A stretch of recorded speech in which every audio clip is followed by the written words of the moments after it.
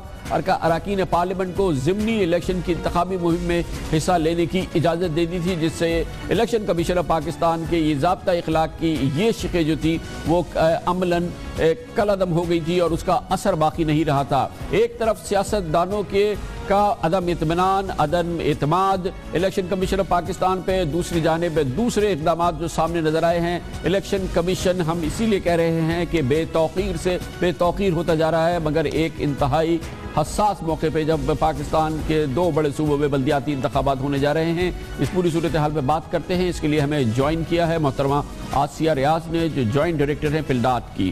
بہت بہت شکریہ آسیہ صاحبہ۔ پہلے تو یہ بتائیے گا کہ کیونکہ بلدیاتی انتخابات ہونے جا رہے ہیں، الیکشن کمیشن پہ یہ تمام بڑی سیاسی جماعتیں جو حصہ لے رہی ہیں کھل کے اس پہ اپنے عدم اعتماد کا اظہار کرتی ہیں، کوئی جماعت نہیں کہتی کہ اس کو اعتماد ہے، اس پہ کسی قسم کی کوئی تسلی ہے، چاہے حکمراں جماعت ہو چاہے حزب اختلاف۔ اس پورے ماحول کے اندر یہ بلدیاتی انتخابات، یہ دونوں بڑے بلدیاتی انتخابات، کیا آپ کو لگتا ہے کہ اس کے اثرات جب یہ انتخابات ہوں گے اور جب اس کے نتائج آئیں گے تو کس طرح سے آپ انفولڈ ہوتے دیکھ رہی ہے سچویشن کو؟ دیکھیے، آپ نے جیسے پہلے اپنے انٹرو کے اندر بھی اس کا ذکر کیا کہ بہت بدقسمتی ہے ہماری ایک ہماری قومی سوچ کی ناپختگی کی طرف بھی یہ اشارہ کر رہا ہے کہ جو ہمارے انسٹیٹیوشنز ہیں، اگر ہم سیاسی جماعتیں ایک پروسیس کے ذریعے جن کو ایک معرض وجود میں لے کے آئے ہیں، ان کی وہ توقیر نہیں ہوگی تو وہ ان کی انڈیپینڈنس جو ہے، خالی وہ جو کانسٹیٹیوشنلی وہ امپاورڈ ہیں، وہ کہاں تک چلے گا؟ آپ نے یہ بھی اشارہ کیا اپنی گفتگو کے اندر، جو ایک پرابلم ہے وہ یہ ہے کہ جس طریقے سے اعلیٰ عدالتیں جو ہیں الیکشن کی کارروائی کے اندر جس طریقے سے وہ اپنے فیصلے دے رہے ہیں، نیکسٹ ڈور انڈیا، آپ کو معلوم ہے کہ الیکشن کمیشن آف انڈیا کے جس وقت الیکشن پروسیس انڈیا میں چل رہا ہوتا ہے تو اس کے درمیان میں انڈین سپریم کورٹ یا انڈین اعلیٰ عدالتیں بالکل اس کے اندر دخل اندازی نہیں کرتی، کوئی پٹیشن نہیں سنتی، جس کی وجہ سے ان کی ایک انڈیپینڈنس کی جو فضا ہے الیکشن کمیشن آف انڈیا کی وہ قائم رہتی ہے۔ کچھ الیکشن کمیشن کا اپنا بھی آپ مانیے کہ اس میں قصور ہے، خالی انڈیپینڈنس ہمیں بھی نظر آ رہا ہے کہ شاید انف نہیں ہے، اس کے لیے ایک مستقل ایک تبدیلی یا ایک مستقل جو پروفیشنلزم ہے یا ٹریننگ ہے یا کمپٹنس ہے وہ بھی کویسچنیبل ہے الیکشن کمیشن کے کیس میں۔ کچھ یہ ہماری جو ایک بہت بڑی الیکٹورل ریفارم ریکوائرڈ ہے، جس کے لیے فرینکلی پارلیمنٹ کو اس وقت کام کرنا، اور بہت دیر سے پارلیمنٹ اس کے اوپر خاموش ہے کہ جب تک ہم ججز کو الیکشن کمیشن کے ممبرز اور چیف الیکشن کمشنر بنائیں گے، ججز کا ایک سرٹن مائنڈ سیٹ ہے، آپ کو معلوم ہے کہ جو ایڈمنسٹریٹو پوائنٹ آف ویو ہے اس کے اوپر ان کو ان کی پروفیشنل ٹریننگ یہ ہوتی ہے کہ وہ پٹیشن ہوں گے تو وہ چیزوں پہ فیصلہ کریں گے۔ اوبویسلی اس کو ٹھیک کرنا اور اس پہ تو بڑا وقت لگے گا۔ ہمارے پاس ہم جس مرحلے پہ اس وقت کھڑے ہیں یہ بڑا ایک نازک مرحلہ ہے۔ اب سے 2 ہفتوں کے اندر بلدیاتی انتخابات ہونے والے ہیں، بہت بڑی تعداد میں بلدیاتی انتخابات ہیں۔ جو سیاسی جماعتیں انتخابات میں حصہ لے رہی ہیں ان کا الیکشن کمیشن پر کسی قسم کا کوئی اعتماد نظر نہیں آتا۔ اس پورے ماحول میں وہ الیکشن میں جا رہی ہیں اور ہوتا وہی ہے کہ جب ریزلٹس آئیں گے یہ تمام سیاسی جماعتیں جو ہاریں گی وہ کہیں گی کہ دھاندلی ہو گئی ہے اور پھر جمہوریت کا مذاق اڑتا نظر آتا ہے۔ جی بالکل، میں یہی آپ سے عرض کری تھی کہ یہ وہی ناپختگی ہے سوچ کی کہ آپ کو اپنے اداروں کو نہ صرف یہ کہ ساتھ لے کے چلنا ہے اور اسی سسٹم کے تحت کام کرنا ہے، بلکہ ان کو ساتھ ساتھ ان کے ہاتھ بھی مضبوط کرنے ہیں۔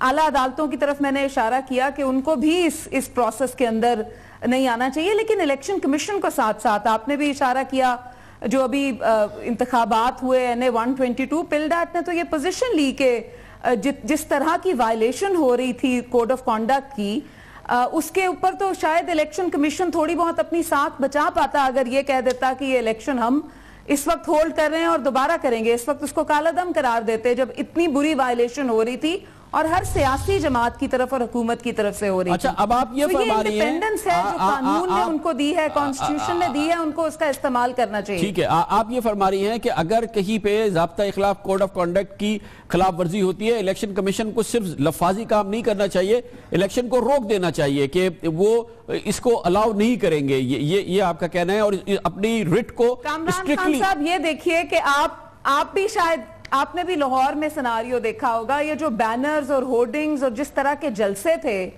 کوئی لے مین بھی آپ کو یہ بتا سکتا ہے کہ وہ جو انتخابات کے اندر آپ کتنے پیسے کتنی رقم خرچ کر سکتے ہیں، اس کی بڑی گروس وائلیشن تھی. الیکشن کمیشن کیوں الیکشن پٹیشن کا انتظار کر رہا تھا یہ دیکھنے کے لیے کہ ضابطہ اخلاق وائلیٹ ہو رہا ہے، یا الیکشن کمیشن کیوں اس چیز کا انتظار کر رہا تھا کہ جس وقت سیاسی جماعتیں جو ہیں اور جس وقت جو گورنمنٹ کے ادارے ہیں یا گورنمنٹ کے جو آفس بیئرز ہیں وہ کیمپین کر رہے ہیں، اوپنلی کیمپین کر رہے ہیں. پرائم منسٹر بالکل عدالت نے ضابطہ اخلاق کو اس کی ایک شک کو کالا دم قرار دیا تھا، لیکن پرائم منسٹر آف پاکستان کو بھی وزراء کو بھی یہ بالکل سوچنا چاہیے تھا کہ ایک ضابطہ اخلاق ہے، لیکن اگر وہ اس کو فالو نہیں کر رہے تھے تو آفٹر آل کانسٹیٹیوشن نے کس لیے اتنی پاور دی ہے الیکشن کمیشن کو اگر وہ اس پاور کو استعمال نہیں کر سکتا وقت کے اوپر.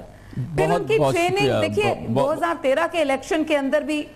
بہت بہت شکریہ آسیہ ریاض، جوائنٹ ڈائریکٹر پلڈاٹ ہمارے ساتھ تھی. خبر سے بریک، اس دوران آپ نیوز ہیڈ لائنز بھی دیکھیں گے. نیوز ہیڈ لائن کے بعد واپس آئیں گے تو ہم ذکر کریں گے اس تاریخی حقیقت کا بھرپور جائزہ لیں گے. ایک بار پھر انکشاف ہوا ہے اور اب ایک مستند انکشاف سامنے آیا ہے کہ سن 1962 میں جب چین اور بھارت کی جنگ جاری تھی، پاکستان کے پاس نادر موقع تھا کہ وہ کشمیر کو آزاد کرا لیتا. Field marshal general Ayub Khan نے یہ موقع ضائع کیا. کیا وہ امریکہ سے سہم گئے جیسے کہ یہ اس وقت انکشاف ہوا ہے؟ اس پر تفصیل سے بات کریں گے، سیر حاصل بحث کریں گے ایک چھوٹے سے کمرشل بریک کے بعد، نیوز ہیڈ لائنز کے بعد.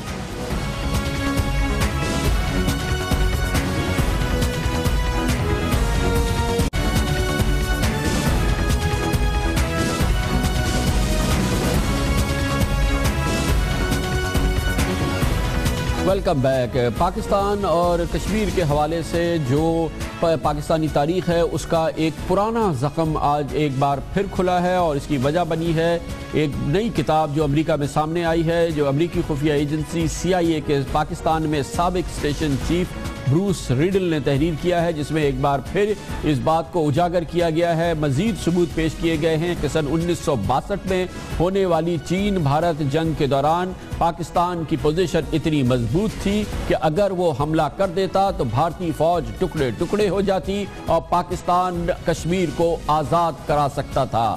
ادھر جموں و کشمیر ہائی کورٹ کا 5 روزہ پرانا فیصلہ سامنے آیا ہے، جس میں کہا گیا ہے کہ ریاست جموں و کشمیر بھارت کا حصہ نہیں ہے اور اس کی خصوصی حیثیت آج بھی برقرار ہے. کشمیر دیرینہ تنازع ہے جس پر پاکستان اور بھارت کے درمیان 3 جنگیں ہو چکی ہیں، لیکن یہ مسئلہ آج تک حل نہیں ہو سکا ہے. لیکن اب یہ تازہ ترین کتاب سامنے آئی ہے بروس ریڈل کی. اس میں اس کے مطابق اگر ایوب خان اس وقت امریکی بہلاوے میں نہ آتے اور پاکستانی فوج کو حملہ کرنے کا کہتے تو مقبوضہ کشمیر آج پاکستان کا حصہ ہوتا.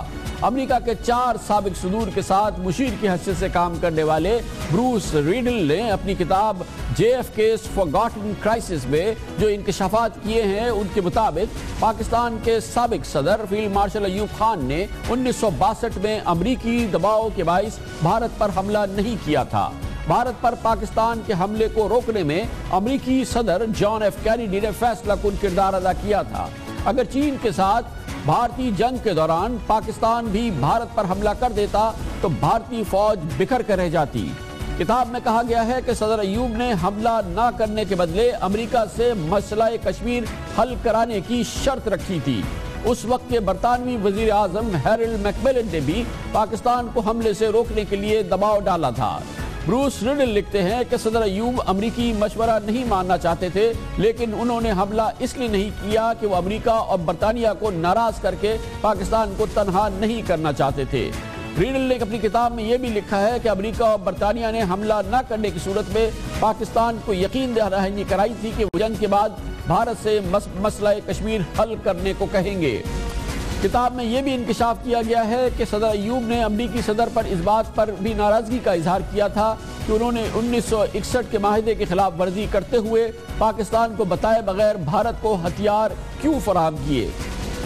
1965 کی جنگ میں جب بھارت نے پاکستان پر حملہ کیا تو صدر ایوب نے قوم سے اپنے خطاب میں اس بات کا اظہار کیا کہ بھارت نے امریکی فوجی امداد ملنے پر پاکستان کے خلاف جارحیت کا فیصلہ کیا ہے۔ اہمیت کی بات یہ ہے کہ امریکہ نے نہ صرف یہ کہ صدر ایوب سے کیے گئے اپنے وعدے کا اعتبار پر اس کو فالو کیا تھا، یعنی کہ مسئلہ کشمیر کو حل کرانے کے حوالے سے کوئی جنبش آگے کی تھی، اور نہ ہی انہوں نے اس وعدے پر کہ وہ بھارت کو ہتھیار فراہم نہیں کریں گے، کیونکہ پاکستان کے ساتھ ان کے فوجی معاہدے تھے سیٹو اور سینٹو کے تحت۔ لیکن اس وقت صدر فیلڈ مارشل ایوب خان 65 کی جنگ کے دوران قوم سے خطاب میں اس معاملے پر اپنی بے بسی کا اظہار کرتے نظر آئے تھے۔ We are faced today with two challenges, one no less grave than the other. The first challenge is posed by India's hostility, which has been mounting ever since she started receiving massive arms aid from some of our friends and allies. We had warned our friends time and time again that this aid would not be used against China, but against Pakistan. This has come to pass. The second is the challenge of our self-reliance. We can turn both these challenges into an opportunity to release the creative energies of our people, bringing out qualities of resourcefulness and dedication. It is in times like these that nations fulfill their destinies. They survive by the strength of their faith and character. جنگ ستمبر کی ہونے والی اس تقریر کے دوران صدر ایوب خان نے کہا اور خاص طور پہ کشمیریوں کی حق خود ارادیت کا ذکر کیا، لیکن وہ یقینی طور پہ اس طرف نہیں جا سکے، اس موقع کی طرف ان کا اشارہ نہیں ہو سکا جب 1962 میں پاکستان نے یہ سنہری موقع لائف ٹائم اپرچونٹی ضائع کر دی تھی کشمیر کو آزاد کرانے کی، لیکن 1965 کی جنگ کے دوران کشمیریوں کی حق خود ارادیت کا اور کشمیری کاز کے حوالے سے پاکستان جو اس سے منسلک ہے، اس کا اظہار بھی انہوں نے ستمبر 1965 کی جنگ کے موقع پر قوم سے خطاب میں کیا تھا۔ The people of Jammu and Kashmir who had been living under Indian colonial oppression have risen in open revolt. India blames us for supporting these valiant fighters against Indian tyranny. We are doing no more than what we have always pledged to do, which is to support the people of Kashmir in exercising their right of self-determination as pledged to them by the United Nations, Pakistan as well as India. India has dishonored our pledge. Pakistan shall honor it. Pakistan نے 1962 میں یہ تاریخی موقع ضائع کیا، 65 کی جنگ کا نتیجہ نہیں نکلا، اور آج بھارت اپنی روایتی ہٹ درمی کا مظاہرہ کرتے ہوئے کشمیر کو اپنا اٹوٹ انگ قرار دیتا ہے، لیکن اس کو جھٹکا لگا ہے۔ کچھ روز قبل مقبوضہ کشمیر کی ہائی کورٹ نے اپنے فیصلے میں بھارتی موقف کی دھچیاں بکھیر دی ہیں۔ ہائی کورٹ نے فیصلے میں کہا ہے کہ مقبوضہ جموں کشمیر کی ریاست بھارت میں ضم نہیں ہوئی اور بھارتی آئین کی روح سے اب تک اس کی خصوصی حیثیت برقرار ہے۔ جموں کشمیر ہائی کورٹ نے اپنے تاریخی فیصلے میں کہا کہ بھارتی آئین کی آرٹیکل 370 کی روح سے مقبوضہ جموں کشمیر کی حیثیت اب تک برقرار ہے، جس کی وجہ سے اسے بھارت کا حصہ نہیں کہا جا سکتا۔ پاکستان کا یہ سنہری موقع لائف ٹائم اپرچونٹی 1962 میں ایک بار پھر یہ بات سامنے آئی ہے کہ اس وقت کے صدر فیلڈ مارشل ایوب خان نے یہ تاریخی موقع ضائع کر دیا۔ وہ فوج کے سربراہ بھی تھے، بھارت اس وقت بری طرح سے دباؤ میں تھا اور وہ بری طرح سے شکست کھا رہا تھا چین کے ہاتھوں۔ بہت نادر موقع تھا اور چند دن کے اندر پاکستان کشمیر کو علیحدہ کر سکتا تھا بھارت سے اور کشمیر کو آزاد کرا سکتا تھا، لیکن جنرل ایوب خان نے یہ موقع ضائع کر دیا۔ اس کی مزید تفصیلات، اس کی حقیقت اور اس حوالے سے اس تاریخی موقع کی مزید جو معلومات ہے وہ حاصل کریں گے، اور اس کے لیے ہم جائیں گے فیلڈ مارشل ایوب خان کے صاحبزادے اور پاکستان کے سابق وزیر خارجہ جناب گوہر ایوب خان کی طرف، جو کہ ہمارے ساتھ اسلام آباد میں موجود ہیں۔ بہت بہت شکریہ گوہر ایوب صاحب. یہ فرمائیے گا کہ اس وقت آپ کے سامنے یہ کتاب کی تفصیلات موجود ہے. یہ بتائیے گا کہ ایک بار پھر یہ بات سامنے آ رہی ہے کہ 1962 میں پاکستان نے اپنی لائف ٹائم اپرچونٹی ضائع کر دی اس حوالے سے کہ پاکستان بآسانی اپنی فوجوں کو موو کر سکتا تھا اور کشمیر کو بھارت سے علیحدہ کر کے آزاد کرا سکتا تھا. آپ فرمائیے گا. کامران خان بہت دلچسپ ہے جو بروس رائڈر نے کتاب لکھی ہے اور جو یہ دوران 1962 کا وقت تھا سامنے لائے. بروس رائڈر سی آئی کا ایجنٹ تھا, آپریٹو تھا پاکستان میں, فوجی نہیں تھا اور فوج کو سمجھتا بھی نہیں تھا. لیکن جس طرح آپ فرماتے ہیں کشمیر کا ایک موقع تھا اس کو آزاد کرنے کا, لینے کے لیے موقع, جو اہم موقع تھا وہ 22 اکتوبر 1947 میں تھا جب مظفر آباد میں قبائل بھی پہنچ گئے تھے, چند ایک ریٹائرڈ آرمی آفیسرز اور جوان بھی پہنچ گئے تھے اور انڈین نیشنل آرمی کے لوگ جو تھے وہ بھی پہنچ گئے تھے اور سری نگر کا راستہ بالکل خالی تھا ہوائی اڈے تک اور کچھ ہمارے لوگ ہوائی اڈے تک بھی پہنچ گئے. وہ وقت تھا کہ اگر ہم فوج بھیجتے اور جو بعد میں مارچ 1948 میں بھیجی تھی, تب تک ہندوستان نے اپنی فوجیں سری نگر میں, جموں میں, کشمیر میں اتار دی تھی. وہ موقع تھا. لیکن گوہر ایوب صاحب وہ موقع تو ضرور تھا, لیکن 1962 کا موقع کیوں نہیں تھا جب بھارت نبرد آزما تھا چین کے ہاتھوں؟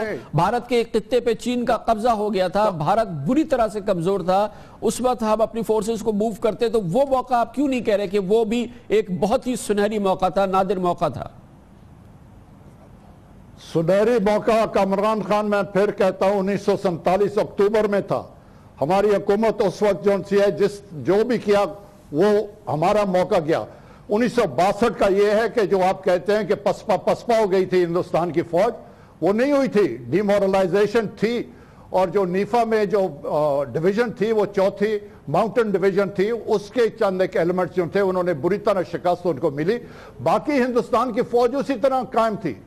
جموں کشمیر سے ایک سپاہی انہوں نے واپس نہیں کیا, انٹرنیشنل بارڈرز کے اوپر انہوں نے واپس نہیں کیا. لیکن گوہر ایوب صاحب آپ کیا سمجھ رہے ہیں کہ 1962 میں بھارت کی فوجی قوت اتنی تھی کہ وہ بیک وقت پاکستان اور چین کا مقابلہ کر لیتی؟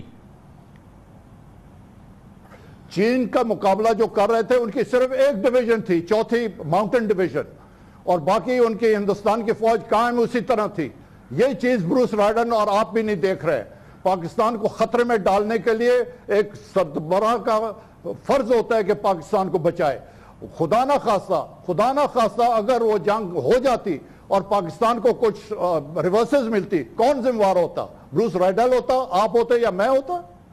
اچھا, اور آپ یہ بتائیں کہ اس میں تو یہ کہا گیا ہے کہ پریزیڈنٹ ایوب نے اس لیے یہ ملٹری ایکشن نہیں کیا تھا کہ اس وقت کے U S president John F Kennedy نے اور جو اس وقت کے جو برٹش پرائم منسٹر تھے ہیرلڈ میکمیلن, انہوں نے دراصل جو پاکستان کا امریکہ کے ساتھ ایک فوجی تعلق تھا, فوجی رشتہ تھا, فوجی معاہدے تھے, اس کو استعمال کرتے ہوئے پریزیڈنٹ ایوب کو ڈسکریج کیا اور ان کو روکا کہ وہ یہ ملٹری ایکشن کریں. جبکہ چائنا کی طرف سے بھی پاکستان کو یہ کہا گیا تھا, یہ ضرور انسینٹو تھا کہ اگر وہ موو کرتے اور یہ دونوں مل کے ملٹری مووز کرتے تو یہ صورتحال بالکل مختلف ہو سکتی تھی. لیکن ایوب خان نے اس فوجی انفلوئنس کی وجہ سے جو پاکستان اور یو ایس کے معاہدے تھے اس کی وجہ سے انہوں نے یہ نہیں کیا, جیسے کہ اس بک میں کہا گیا پریزیڈنٹ کینیڈی اور پرائم منسٹر میکمیلن کے حوالے سے.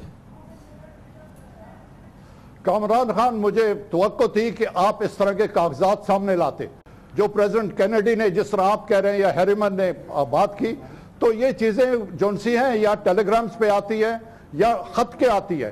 اس دوران ایوب خان نے کینیڈی کو خط لکھا تھا, میرا خیال ہے نومبر میں لکھا یا اکتوبر کے آخر میں لکھا کہ جتنے ہتھیار آپ دے رہے ہیں ہندوستان کو وہ پاکستان کے خلاف استعمال ہوں گے اور یہ چیز ثابت بھی ہو جائے گی. اور وہ خط موجود ہے. کینیڈی کی طرف سے آپ کی ذمہ داری تھی کہ آپ ایک خط لاتے کہ ایوب خان کو وہ کینیڈی نے یہ کہا. وہ خط کوئی نہیں ہے, نہ اس طرح کی کوئی بات ہوئی. ہاں, یہ بات ہوئی تھی کہ کینیڈی نے کہا تھا میٹنگز میں کہ اس کے کشمیر کے ہم کوشش کریں گے ہندوستان کو کہہ کے کہ آپ کے ساتھ مذاکرات کریں. آپ کو شاید یہ بھی علم ہے یا نہیں کہ